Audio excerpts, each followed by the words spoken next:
শীতের আবহাওয়ার খবর জানবো। পঞ্চগড় থেকে আমাদের সাথে যুক্ত হচ্ছেন হোসেন রায়হান। রায়হান, মোর্চনা, আপনি ইতিমধ্যে জানেন যে গত 2 সপ্তাহ ধরে পঞ্চগড় জেলার তাপমাত্রা 10 থেকে 12 ডিগ্রির ঘরে উঠানামা করছে। আজকে সকাল 6টায় আবহাওয়া পর্যবেক্ষণ কেন্দ্র তেঁতুলিয়া থেকে যে প্রাপ্ত তথ্য আমার কাছে রয়েছে, আজকে তাপমাত্রা রয়েছে 11.3 ডিগ্রি সেলসিয়াস। তারা আমাকে জানিয়েছে যে এই মাসের শেষ সময়ের মধ্যে তাপমাত্রা কমে যাবে, যেহেতু মৃদু এবং মাঝারি শৈত্যপ্রবাহের পূর্বাভাস তাদের কাছে রয়েছে।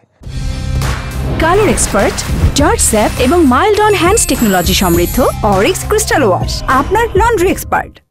তো বর্তমানে পঞ্চগড় জেলায় যে তাপমাত্রা বিরাজ করছে সেটি আসলে সেখান থেকে মানুষের দুর্ভোগ তেমনটি হচ্ছে না। তার কারণ হচ্ছে এখানে সবচেয়ে ভয়ানক যে বিষয়টি সেটি হচ্ছে হিমালয় থেকে যে উত্তরীয় হিমেল বা হাওয়া যে প্রবাহিত হয়, এটি প্রবাহিত হলে মানুষের জনজীবনে দুর্ভোগ নেমে আসে। বর্তমানে এটি বন্ধ রয়েছে।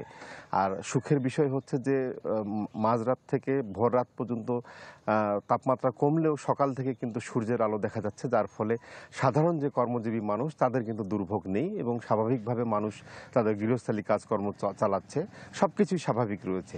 তবে আবহাওয়া অধিদপ্তর থেকে যে প্রাপ্ত তথ্য, তারা বলেছে আগামী এই মাসে ডিসেম্বর এবং জানুয়ারি মাসে মাঝারি এবং হালকা শৈত্যপ্রবাহ হওয়ার কারণে তাপমাত্রা 4 থেকে 6 ডিগ্রি পর্যন্ত নেমে আসবে।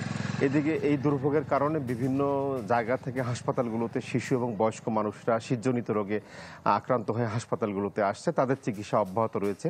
তো মোর্চনা, এই ছিল পঞ্চগড় জেলার সার্বিক শীতের পরিস্থিতি আমার কাছে। রায়হান, আপনাকে ধন্যবাদ। দর্শক, পঞ্চগড় থেকে আমাদের সহকর্মী হোসেন রায়হান যুক্ত হয়েছিলেন, জানাচ্ছিলেন সেখানকার শীত পরিস্থিতি সবশেষ কি অবস্থা সে বিষয়ে।